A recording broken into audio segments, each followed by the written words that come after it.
Good day all, and in this video we'll be talking about bedbugs. In general, I love nature, but I've got to study methods of dealing with bedbugs because otherwise they will just bite me into madness. This video does not contain cruelty to the animal world, but the material shown here is important in getting rid of bedbugs infestations, which will help both people as well as bedbugs, who will not be poisoned, burned, crushed, drowned, and further down the list. Bedbugs die at temperatures of around 50 degrees Celsius and above. Here I show how quickly the bug will die when it is blown with a heat gun set to a temperature of 300 degrees Celsius.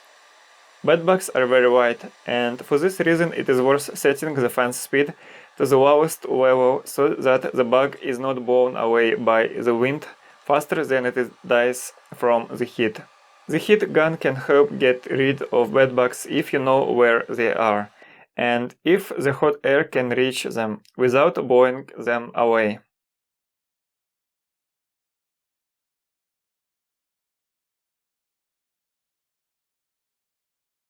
Plastic traps for bedbugs with a smooth polished ditch, which called climb up insect interceptors. The idea of such a trap is that the bugs climb over the rough side and fall into a groove with polished walls and the base, out of which it will be impossible for the bugs to get out from, because they have nothing to grab onto. As it turns out, bedbugs are not that stupid, and they're not particularly willing to climb into the polished groove on their own. After being forced into the ditch, some of the bugs clearly had difficulty moving, and their legs could be seen gliding over smooth surfaces.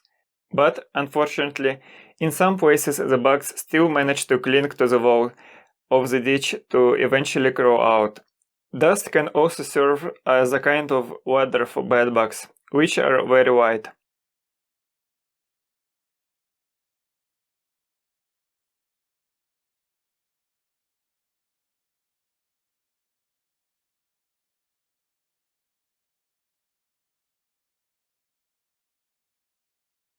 Dust and other deposits in the groove are clearly visible under ultraviolet light with a wavelength of 365 nanometers.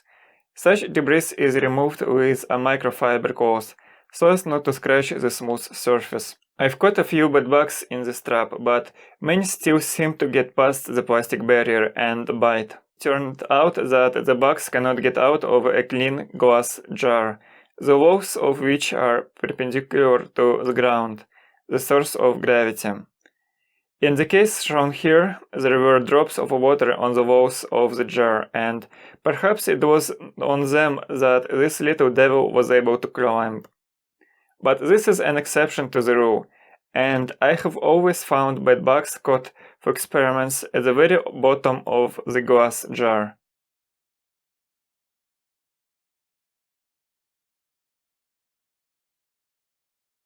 It is important that the wall is perpendicular to the ground. For example, they were able to safely climb out of glassware made of heat-resistant glass, where the walls were at an angle of more than 90 degrees. It is clear that it is easier to climb a slope than it is to climb straight up. Plastic, as practice has shown, is not a very good trap for bedbugs. And even the new plastic bottle that I poured out the water from a few hours ago allowed the bug to climb up quite a lot before it fell off.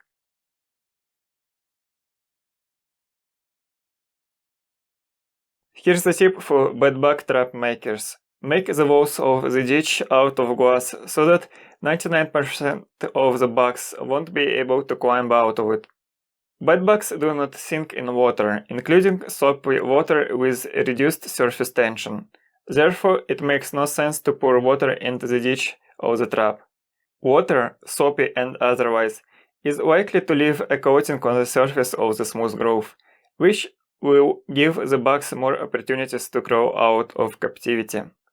I would not recommend pouring such liquids there, especially considering that they do not sink even in soapy water. Do they drown in alcohol, like vodka? Yes, they do, because vodka has less surface tension, But alcohol can also react with plastic, which can ruin the trap. Do bedbugs go under UV light? The big ones didn't go under my 365nm flashlight, so UV light can't be of any help in catching the baddies. In fairness, there was a moment when a small spot on the bug's body did fluoresce, but this glow is very difficult to notice. Can a fabric help keep bedbugs out so that they can't crawl up to your body in bed? Some bedbugs still manage to get through if there is a gap somewhere, and who cannot climb just bites during the day. For example, I was often bitten while I had breakfast.